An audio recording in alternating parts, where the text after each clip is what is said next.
ఏమైందిరా? ఏమని చెప్పాలరా? నేను నీకోసం చాలా చేశాను. నన్ను లవ్ చేయమని అడగాల? అసలు సిద్ధు అనేవాడు ఎగ్జిస్ట్ అవుతాడన్న విషయం కూడా తనకు తెలియదురా.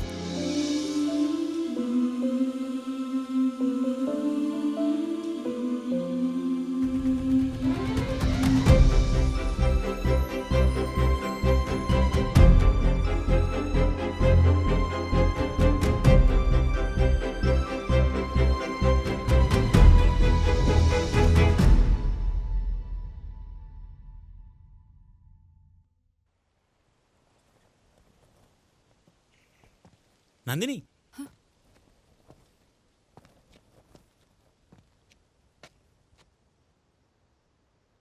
నిన్ను చంపాలని చూసిన వాళ్ళని ఆల్రెడీ పోలీసులు అరెస్ట్ చేశారు. ఎలా?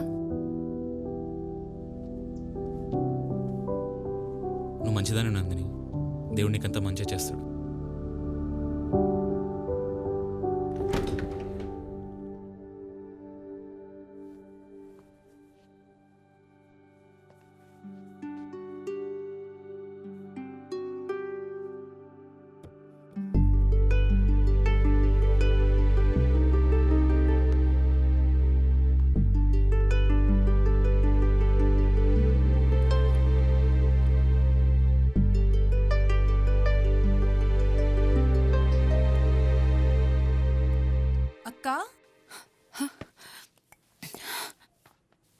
అనిత, ఎలా ఉన్నావు అక్క? నేను బాగున్నాను. నువ్వెప్పుడొచ్చావు? ఇప్పుడే వచ్చాను. నువ్వు చాలా మారిపోయావు. నిజానికి నేను నీకు సారీ చెప్పాలి. ఆ రోజు నేను ప్రామిస్ చేశాను కదా, నీ ఫీజు కడతానని. పర్లేదక్క, నేను జాబ్ చేస్తున్నా ఇప్పుడు TCSలో. సిద్ధు అనే నన్ను చదివించి నాకు జాబ్ వచ్చేలా చేశాడక్క.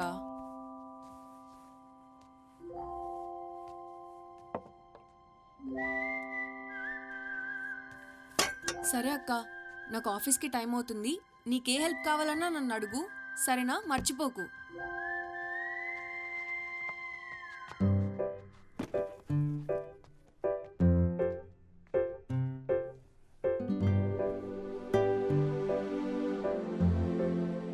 ఎవరి సిద్ధు? అసలు తనెందుకు ఫీజు కట్టాడు?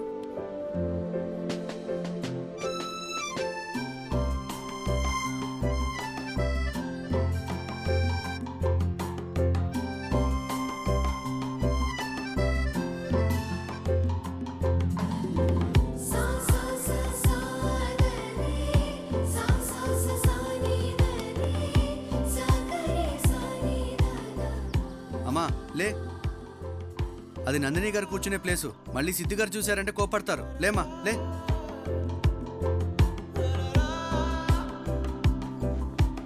అన్నా, ఇక్కడ ఒక పోస్ట్ బాక్స్ ఉండేది, ఏమైంది? ఓ లెటర్ అమ్మా, నువ్వా? ఇంకెక్కడ పోస్ట్ బాక్స్, ఎప్పుడో తీసి వాడేసిరుగా.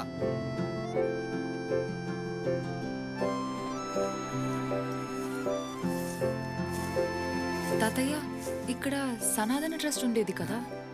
సనాతన ట్రస్టా? ఆ, అనాథ పిల్లలు ఆశ్రమం. అమ్మా, చాలని స్థలంలో ఆ పిల్లలందరూ చాలా కాలం గిండే ఉన్నారమ్మా. సిద్ధు అని ఎవరో వచ్చి ఆ పిల్లలందరినీ తీసుకుపోయి ఆ కొత్త బిల్డింగ్ లో పెట్టిండమ్మా. సిద్ధు ఎక్కడ?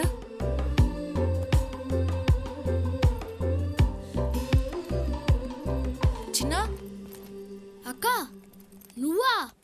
ఎలా ఉన్నావు? నేను హ్యాపీ అక్క. అమ్మకు కూడా బాగైంది అక్క. సిద్ధు అని ఉన్నాడు కదా, ఆ అన్న నా స్కూల్లో కూడా జాయిన్ చేశాడు. ఇదిగో చూడు, సనాతన స్కూల్. సనాతన స్కూల్ అంటే ఆ అనాథ పిల్లలు ఉంటే ఆశ్రమం కదా? అది అప్పుడక్క, ఇది ఇప్పుడు వేరే లెవెల్లో ఉంది. రా అక్క, ఇదే మా ట్రస్ట్ బిల్డింగ్. ఇదేంటి? మా ట్రస్ట్లో ఎవరు ఫోన్స్ వాడకూడదు అక్క. ఇక్కడే అక్క నేను చదువుకునేది. అక్క నువ్వా? హే, నువ్వా? ఎలా ఉన్నావు? ఊరెళ్ళావా? ఆ రోజు వస్తానన్నావు, మళ్ళీ రాలేదు. అది సడన్ గా వెళ్ళాల్సి వచ్చిందిరా, కానీ ఆ లిస్ట్ నాకు గుర్తుంది. ఆ లిస్ట్ అన్నయ్యకి ఇచ్చావుగా. అన్నయ్య? సిద్ధన్న మా అందరికి అన్ని తెచ్చిచ్చాడు. అక్క, సిద్ధు అన్న నాకు ఆపరేషన్ చేపించాడు చూడు. అందంగా ఉన్నానా? చాలా అందంగా ఉన్నావు. అక్క అమ్మాయి హ? నువ్వు అడ్డం 16 కదూ నందిని. నిజంగా నువ్వు చనిపోయావనుకున్నానమ్మా. ఆ అబ్బాయి సిద్ధు ఉన్నాడు కదా, అతను వచ్చి చెప్పే వరకు నిజం నాకు తెలియదు. సార్ ఉమ్, ఈ సిద్ధు ఎవరు సార్? సిద్ధు ఈ రోజు ఇంతమంది అనాథలు ఇక్కడే ఉండి చదువుకుంటున్నారంటే దానికి కారణం అతనేనమ్మా. ప్రాసిక్యూషన్ వారు వజ్రా కన్స్ట్రక్షన్స్ కేసులో ఏ ఎలిగేషన్స్ ప్రూవ్ చేయలేకపోయారు. పైగా వాయిదాల మీద వాయిదాలు తీసుకుంటూ కోర్టు టైం వేస్ట్ చేస్తున్నారు. నేను స్టే ఆర్డర్ వికెట్ చేసేస్తున్నాను. పద్మనాభం గారు, కోర్టుకు కావాల్సిన నిజాలు సాక్ష్యాలు, మీ ఎమోషన్స్ కాదు కదా. సార్ ఆ నిజం ఎక్కడుంది?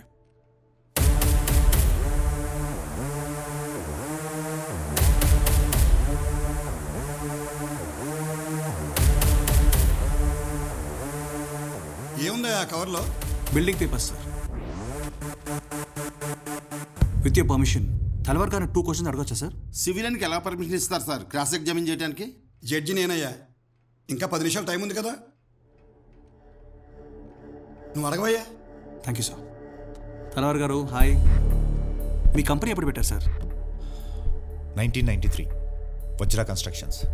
Bombay, Pune, Hyderabad, Delhi, you name it, మా వెంచర్స్ అన్ని చోట్ల ఉన్నాయి. మీరు ఈ ట్రస్ట్ ల్యాండ్ ఎప్పుడు కొన్నారు? 2018. 2018 అంటే బాబాగారు చనిపోయిన తర్వాతేగా? Of course yes. వాళ్ళ తమ్ముడు వచ్చి ప్రపోజల్ పెడితే మేము కొన్నాం. సో మీరు 2018లోనే ఈ ల్యాండ్ కొన్నారు? 2018 ఫిబ్రవరి. ఆ ల్యాండ్ ఎక్కడుందని మీకు ఎలా తెలుసండి? It's a prime property. We enquired it and we bought it. So అంతకుముందు మీకు బాబాజీ గారు ఎవరో తెలీదు? తెలీదు. ఆ ల్యాండ్ ఎక్కడుందని తెలీదు? అఫ్ కోర్స్ తెలీదు. మీరు ఆ బిల్డింగ్ కన్స్ట్రక్షన్ ఎప్పుడు స్టార్ట్ చేశారు సార్? Sir please. 2019 మార్చ్ 20 కాదు, ఆ నెక్స్ట్ డే స్టార్ట్ చేసాం. It was an auspicious day. So mister Talwar మీరు 2019లోనే? ఏమయ్యా, నీకు 10 నిమిషాలు టైం ఇచ్చినప్పుడు 1 minute సార్. మిస్టర్ తల్వార్ 2018 వరకు మీకు అక్కడ ల్యాండ్ ఉన్న విషయం తెలియనప్పుడు 2017లో ఎలా సార్ ప్లాన్ గీయించారు? ఏంటయ్యా నువ్వు అనేది? సార్ ఒక్కసారి ఆ లేఅవుట్లో ఉన్న డేట్ చూడండి సార్. 2017. సార్ ఇదే తల్వార్ గారు నేను ఆయన ఆఫీస్కి వెళ్ళినప్పుడు మీ అందరి దగ్గర ఉన్న 2019 పర్మిషన్ లేఅవుట్ చూపించారు. బాబాజీ గారు చనిపోకముందు 2017లో తీసుకున్న ఈ మ్యాప్ బయటకు వస్తే మొత్తం నిజాలు బయటకు వస్తాయని ఈ మ్యాప్ బయటకు రాకుండా శతవిధాలుగా ట్రై చేశారు సార్.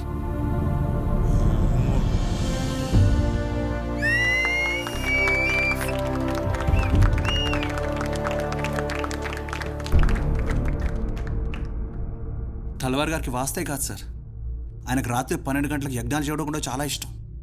ఓ మహాయజ్ఞంలో బాబాజీ గారే కాకుండా వారితో పాటు 6 చిన్నపిల్లలు కూడా చనిపోయారు సార్.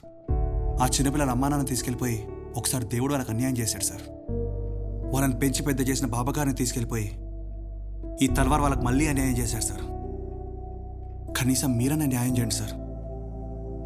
వాళ్ళ ఆశ్రమాన్ని వాళ్ళకి ఇప్పించేయండి ప్లీజ్. కేసులో ప్రైమా ఫేస్ ఎవిడెన్స్ ఉంది.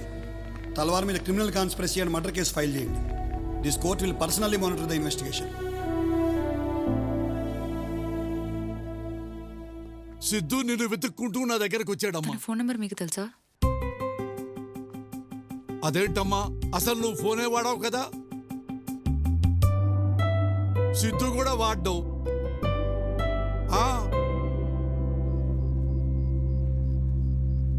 మరి ఇదంతా నాకెందుకు చెప్పలేదు? తనే చెప్పొద్దు అన్నాడు. నీకోసం హాస్పిటల్ కూడా వచ్చాడు, కానీ నేను చూడకుండానే వెళ్ళిపోయాడు. నేను సిద్ధుని కలవాలి. తను ఇప్పుడు ఎక్కడుంటున్నాడో తెలీదు. నేను మీ దగ్గర ఉన్నానని సిద్ధుకి ఎలా తెలుసు? మేబీ హాస్పిటల్లో ఆ కండక్టర్ చూసి చెప్పాడు అనుకుంటా. I don't know the exact details అన్ని. మిమ్మల్ని కలవడానికి ఒక అబ్బాయి వచ్చాడు కదా, సిద్ధు అని.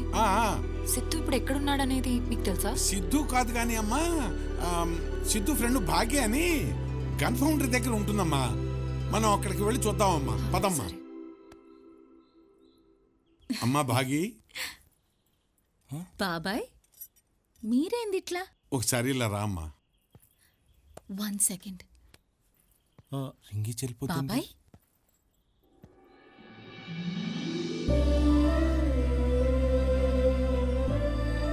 నందిని నువ్వు నువ్వు నందిని కదా?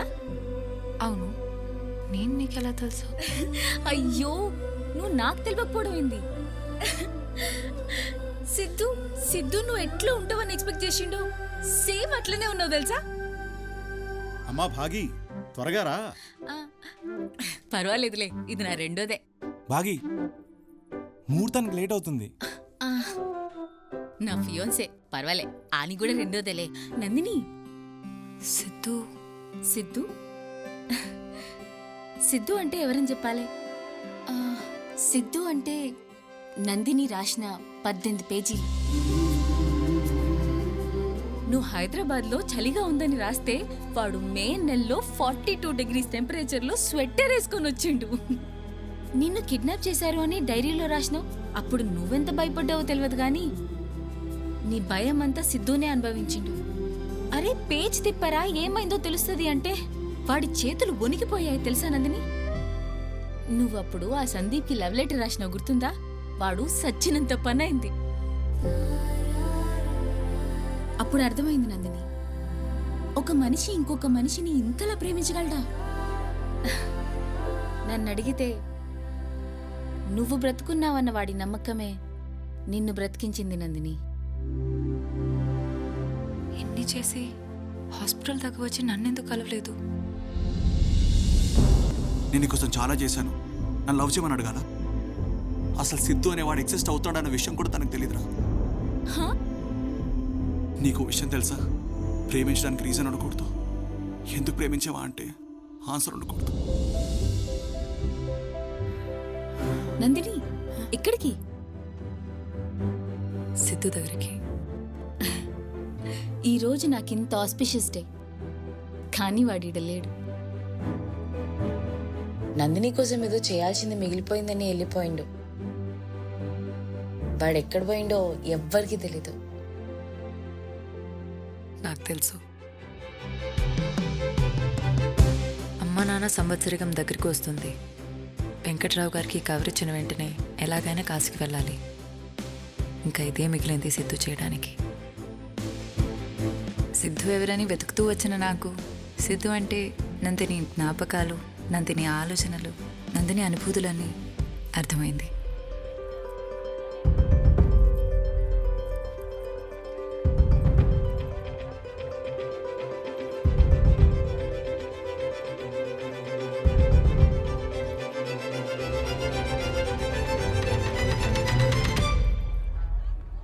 సిద్ధు, ఒక నిమిషం లైన్లో ఉండు.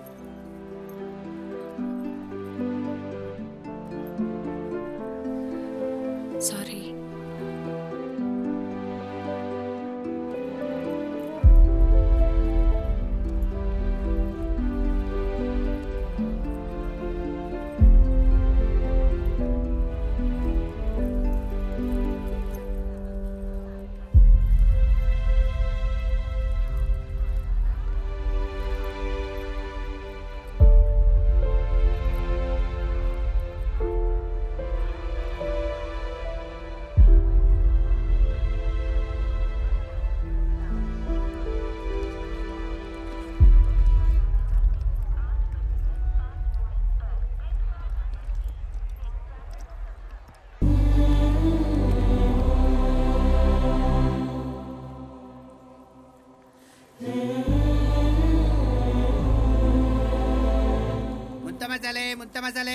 మేడం ముంత భయ్యా, మసాలా సార్. ఒక మసాలా.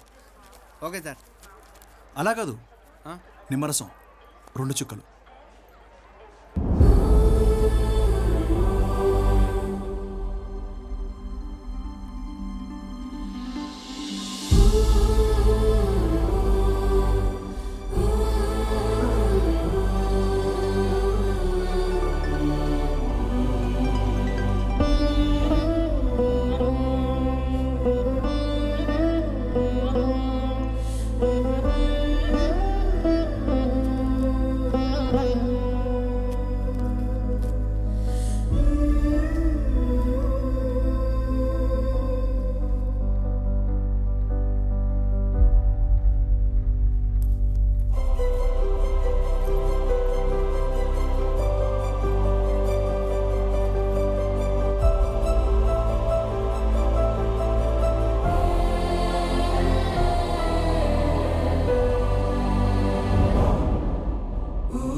ప్రేమించడానికి కారణం ఉండకూడదు, కరెక్టే. కానీ ఒక మంచి కారణం వల్ల పుట్టిన ఇంత గొప్ప ప్రేమని ఎలా కాదనగలం?